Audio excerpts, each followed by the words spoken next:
नमस्कार। अरुणाचल समाचार में आपका स्वागत है। मैं हूं मनोज कुमार शर्मा। आइए बुलेटिन में सबसे पहले देखते हैं मुख्य समाचार।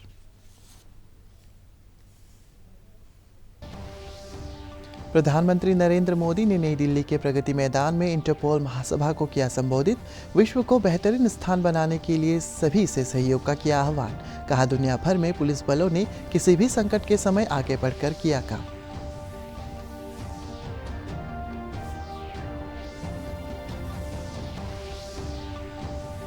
दोन्यी पोलो एयरपोर्ट ईटानगर में इंडिगो की फ्लाइट की सफल लैंडिंग। मुख्यमंत्री पेमा खांडू ने इसे राज्य के गौरवशाली क्षण बताते हुए राज्य सरकार प्रदेश के सभी हिस्सों में सुविधाजनक आवागमन के लिए उठा रही है प्रभावी कदम।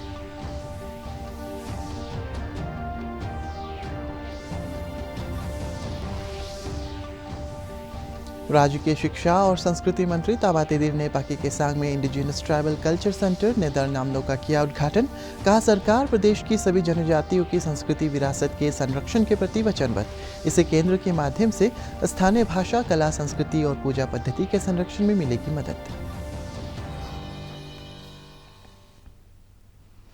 प्रधानमंत्री नरेंद्र मोदी ने विश्व को बेहतरीन स्थान बनाने के लिए सभी के सहयोग का आह्वान किया है। नई दिल्ली के प्रगति मैदान में 90वीं इंटरपोल महासभा को संबोधित करते हुए श्री मोदी ने ये बात कही। उन्होंने कहा है कि दुनिया भर में पुलिस बलों ने किसी भी संकट के समय आगे बढ़कर काम किया है। प्रधानमंत्री ने जनता की सेवा करने में अपने जीवन का बलिदान करने वाले पुलिसकर्मियों को नमन किया। श्री मोदी ने कहा है कि भारत संयुक्त राष्ट्र शांति अभियानों में शीर्ष योगदानकर्ताओं में से एक है। भारत ने 25 साल बाद महासभा की 4 दिवसीय बैठक हो रही है, जो 22 तारीख को संपन्न होगी।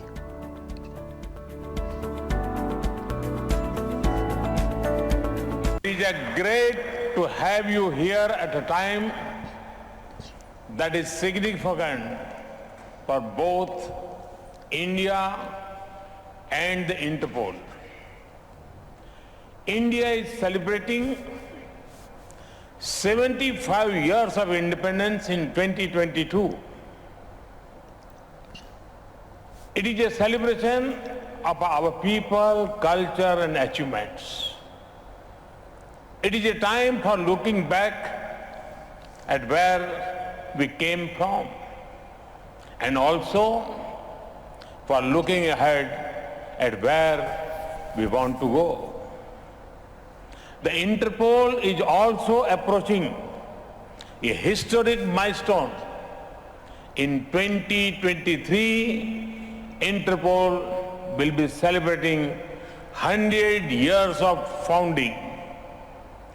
This is a good time to rejoice and reflect, learn from setbacks, celebrate victories, and then look to the future. प्रधानमंत्री नरेंद्र मोदी की अध्यक्षता में केंद्रीय मंत्रिमंडल की बैठक में वर्ष 2023-24 विपणन मौसम के लिए सभी रबी फसलों का सरकारी खरीद मूल्य यानी न्यूनतम समर्थन मूल्य MSP बढ़ाने की मंजूरी दी गई है। मसूर का न्यूनतम समर्थन मूल्य 500 रुपये प्रति क्विंटल बढ़ाया गया है, जो अब तक की सबसे अधिक बढ़ोतरी है। गेहूं के सरकारी खरीद मूल्य में 110 रुपये प्रति क्विंटल जौ के न्यूनतम समर्थन मूल्य में 100 रुपये की बढ़ोतरी की गई है। मंत्रिमंडल की बैठक के बाद पत्रकारों से बातचीत में केंद्रीय सूचना और प्रसारण मंत्री अनुराग सिंह ठाकुर ने कहा कि रेपसीड और सरसों के न्यूनतम समर्थन मूल्य में 400 रुपये प्रति क्विंटल, चने के न्यूनतम समर्थन मूल्य में 105 रुपये प्रति क्विंटल और कुसुम के न्यूनतम समर्थन मूल्य में 209 रुपये प्रति क्विंटल की वृद्धि की गई है। आज जो वृद्धि की गई है वो मैं आप सबके सामने रखना चाहता हूं। ये जो हमारा रबी फसल के लिए न्यूनतम समर्थन मूल्य गेहूं में वृद्धि 110 रुपया की गई है, जौ में 100 रुपया वृद्धि की गई है, चना में 105 रुपया MSP की वृद्धि की गई है।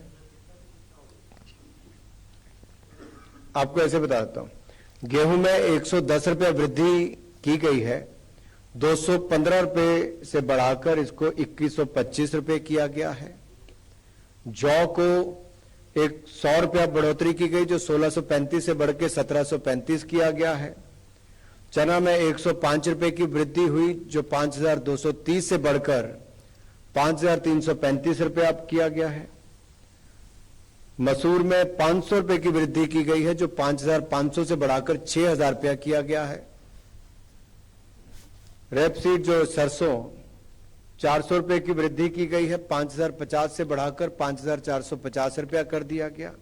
और कुसुम में 209 रुपए की वृद्धि की गई है, जो 5,441 से बढ़ाकर 5,600। राज्यपाल डॉक्टर बी.डी. मिश्रा ने प्रधानमंत्री टीबी मुक्त भारत अभियान के तहत अपनाए गए टीबी रोगियों को फूड बास्केट वितरित किया।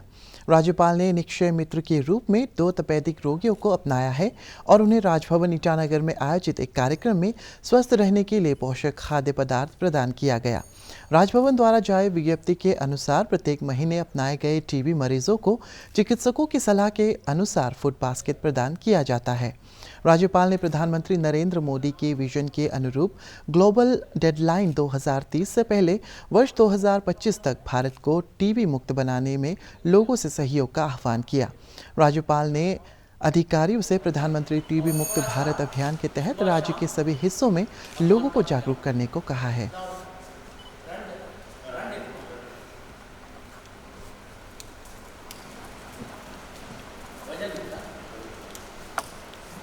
ये सामान है, इसको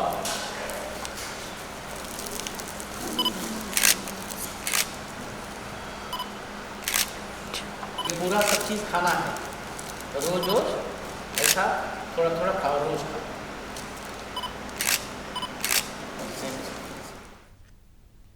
दोन्यी पोलो एयरपोर्ट ईटानगर में आज इंडिगो की फ्लाइट की सफलतापूर्वक लैंडिंग हुई। मुख्यमंत्री पेमा खांडू ने अपने एक ट्वीट में इंडिगो फ्लाइट की लैंडिंग का विजुअल शेयर करते हुए इसे राज्य के लिए गौरवशाली पल बताया है। श्री खांडू ने कहा है कि राज्य सरकार राज्य के प्रत्येक हिस्से में सुविधाजनक आवागमन के लिए हर संभव कदम उठा रही है।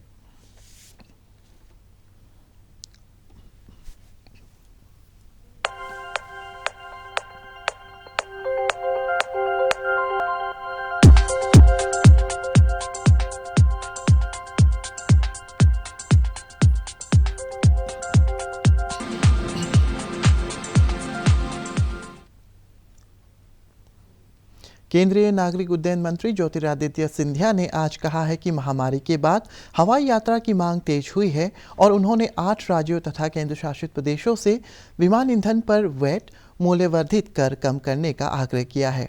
उन्होंने राष्ट्रीय राजधानी में नागरिक उड्डयन मंत्रियों के सम्मेलन में कहा है कि छोटे शहरों से हवाई यातायात में वृद्धि हुई है।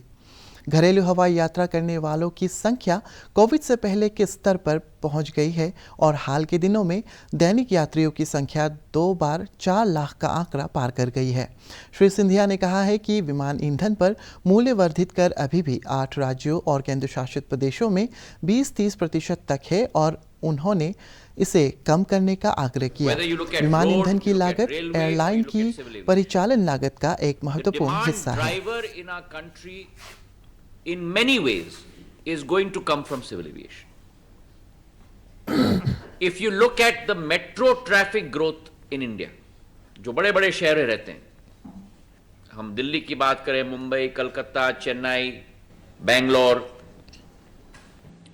इन बड़े बड़े शहरों में from 2010 to 2015 growth rate was roughly between 6 to 7% per annum यात्रियों की वृद्धि, और 2015 से 2020 भी करीब 6 से 7% की वृद्धि रही। पर अगर हम छोटे शहर देखें, टियर 2, टियर 3 सिटीज, उन टियर 2, टियर 3 सिटीज में जो 2010 और 2015 के बीच में ग्रोथ रेट थी करीब 10%, 2015 से 2020 में वही वृद्धि का दर, द ग्रोथ रेट 31% रही है। तो इसका अनुमान है कि the new growth is going to come from tier 2, tier 3 cities, and this is where प्रधानमंत्री जी का जो संकल्प है, उनकी जो सोच है, उनकी जो विचारधारा है कि नागर विमानन क्षेत्र का लोकतांत्रिकरण करना है। We have to democratise civil aviation. Civil aviation is not meant for the chosen few. Civil aviation must be for the common man. उड़े देश का आम नागरिक।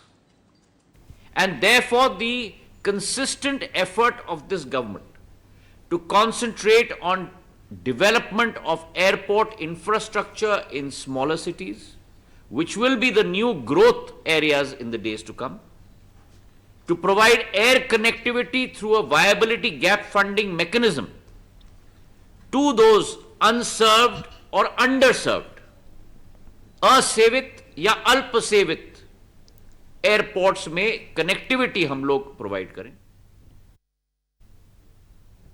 राज्य के शिक्षा और संस्कृति मंत्री ताबा तेदिर ने आज पाके केसांग में इंडिजिनस ट्राइबल कल्चर सेंटर न्यदार नामलो का उद्घाटन किया। इस अवसर पर प्रदेश भाजपा अध्यक्ष और स्थानीय विधायक व्यूराम वाघे, इंडिजिनस मामला विभाग के निदेशक कातुम वाघे सहित कई गणमान्य व्यक्ति मौजूद थे। अपने संबोधन में श्री तेदिर ने कहा है कि राज्य सरकार प्रदेश की किसी भी जनजातियों के सांस्कृतिक विरासत के संरक्षण के प्रति वचनबद्ध है और इसी को देखते हुए इंडिजिनस ट्राइबल कल्चर सेंटर स्थापित किया गया है। उन्होंने कहा है कि इस केंद्र के माध्यम से स्थानीय भाषा, कला, संस्कृति और पूजा पद्धति के संरक्षण में मदद मिलेगी। सरकार आपको साथ देगा और ये डीआर डिपार्टमेंट जो है आपको अपने कल्चर को, अपने रीति रिवाज को बचाने के लिए डिपार्टमेंट हमेशा आपको साथ देगा। ये इवन इंडिजिनस को बचाने के लिए यूनाइटेड नेशन में भी रिजोल्यूशन पास किया हुआ है। जो भी नामलो बनाना है, अगर हमको निसी में नामलो बनाना है तो हमारे निसी की जो निप्स है, निप्स की तरफ से आना है। उस प्रकार जो भी निप्स हमें रिकमेंड करते हैं, हम सरकार की तरफ से उसको हम सैंक्शन कर देते हैं। और इस साल भी हमने जितना भी रिकमेंड किया है उसको इस बार हमने सैंक्शन करने जा रहे हैं। और पहली बार इतिहास में पहली बार होगा कि हमारे जो प्रीस्ट है, प्रीस्ट को बचाने के लिए, न्यूबुलो को बचाने के लिए सरकार ने ऑनरेरियम देना शुरू किया है। लास्ट ईयर हमने 3 करोड़ रखा, इस साल हमने 4 करोड़ रख दिया है। आप निसी का पुजारी है तो निप्स का, निसी इंडिजिनस फेथ कल्चर के साथ में जोड़ना ही पड़ेगा। और अरुणाचल में, पूरा अरुणाचल में प्रीस्ट एसोसिएशन है तो हमारे इप्साप्स का साथ जोड़ना पड़ेगा। कल्चर को कहीं लॉस होने नहीं दिया आज तक नौकिस्तान समाज से। बोलो एम पे अभी दिला गया सजी एनबीसीसी बोलो जबरदस्ती पे ना बनाऊंगा ताकि वो भी जाके देखे कि कैसा होता है। बोलो पीला को अगर कहते भूया सोना सो दो के हमें पर बोलो बोलो जैसा करते सब करता है। वो डिफरेंस कहाँ में डिफरेंस से भी सिर्फ फेथ जहाँ बिलीव करता है फेथ है। कोई हैदा तो मुस्लिम संबोध में दो पाकू और कोई बुद्धिस्ट को फेथ होने वाला होता होगा। मुख्यमंत्री पेमा खांडू ने कहा है कि राज्य सरकार उन्नत पशुपालन को बढ़ावा देकर राज्य में मिल्क, अंडा, मीट, मछली सहित राज्य की खाद्यान्न जरूरतों को पूरा करने के साथ ही किसानों की आर्थिक स्थिति को मजबूत करने को प्राथमिकता दे रही है। उन्होंने कहा है कि सरकार ने पशुपालन और दुग्ध विकास के क्षेत्र में किसानों के सशक्तिकरण के लिए आधारभूत सुविधाओं का विकास किया है। मुख्यमंत्री ने कहा है कि वित्त वर्ष 2019-20 के दौरान 850 किसानों को हाइब्रिड टिकट प्रदान किया गया और 2021-22 में 975 किसानों को सुअर पालन के लिए प्रोत्साहित किया गया है। सीएम व्हाइट रेवोल्यूशन के तहत पिछले 2 वर्षों में 700 किसानों को गाय पालन के लिए जरूरी सहायता उपलब्ध कराई गई है। ईटानगर राजधानी क्षेत्र के कारसिंगसा में उन्नत तकनीक के अरुण डेयरी प्लांट, तवांग के लेम्बरदुंग में इको फ्रेंडली डेयरी फार्म और नामसाई में फ्रेश डेयरी यूनिट स्थापित की गई है। ईस्ट सियांग जिला उपायुक्त कार्यालय में आज विलेज पॉवर्टी रिडक्शन प्लान पर एक बैठक हुई। इस बैठक में सभी विभागों के प्रमुखों, पंचायत सदस्यों और अरुणाचल रूरल लाइवलीहुड मिशन के सदस्यों ने हिस्सा लिया। बैठक के दौरान विलेज लेवल पर गरीबी उन्मूलन कार्यक्रम और आत्मनिर्भर भारत मिशन के तहत स्वरोजगार की योजनाओं पर प्रभावी तरीके से चर्चा हुई।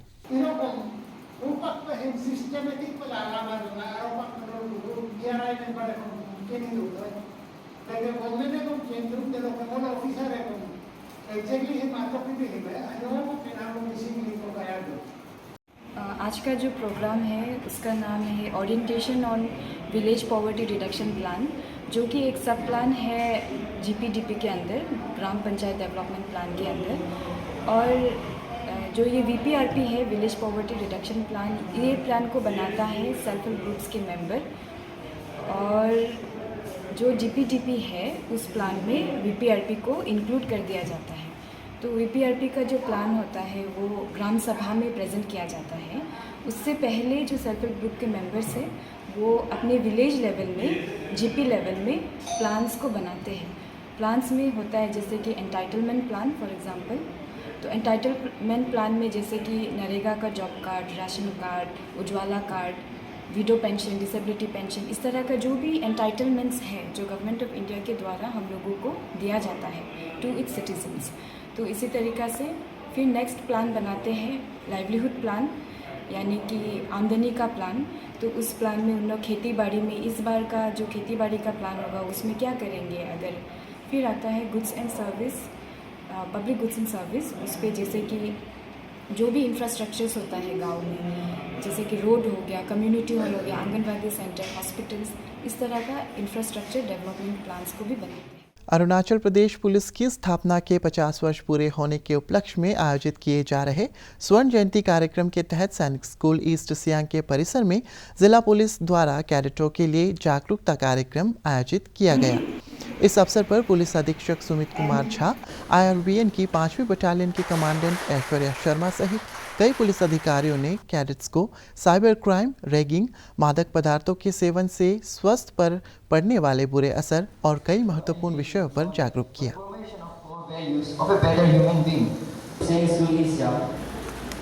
एक चीज होती है attitude. I have seen people, there are two types of much of information and enlightenment to us.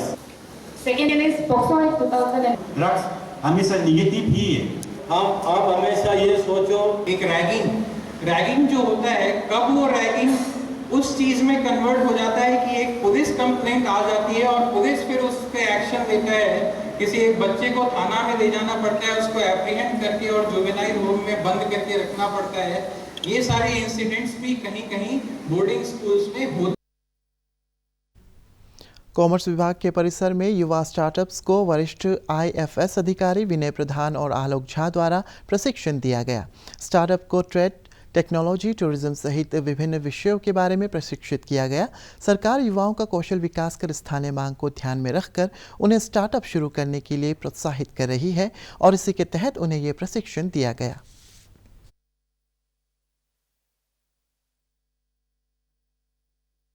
Siang और अपर सियांग जिले के विभिन्न स्कूलों में छात्रों को POCSO act, IT act, NDPS और मोटर व्हीकल एक्ट के बारे में जागरूक किया गया। जिला पुलिस के अधिकारियों ने छात्रों को अपनी ऊर्जा सकारात्मक कार्यों में लगाने, शिक्षा और स्वास्थ्य पर ध्यान देने के लिए प्रोत्साहित किया गया।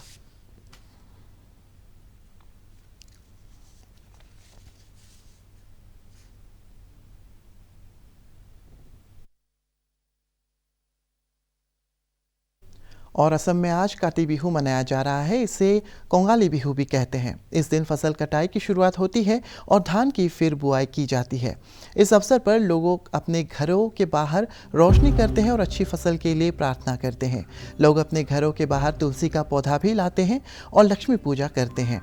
असम के राज्यपाल जगदीश मुखी, मुख्यमंत्री हिमंत बिश्व शर्मा और अन्य वरिष्ठ नेताओं ने लोगों को काटी बिहू की शुभकामनाएं दी है।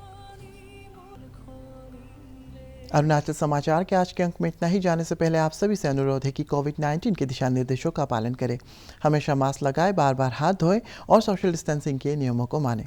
कोरोना महामारी से बचाव के लिए आपका वैक्सीन लगवाना भी ज़रूरी है। अगर आप वैक्सीन लगवाने के पात्र हैं तो ज़रूर लगवाएं।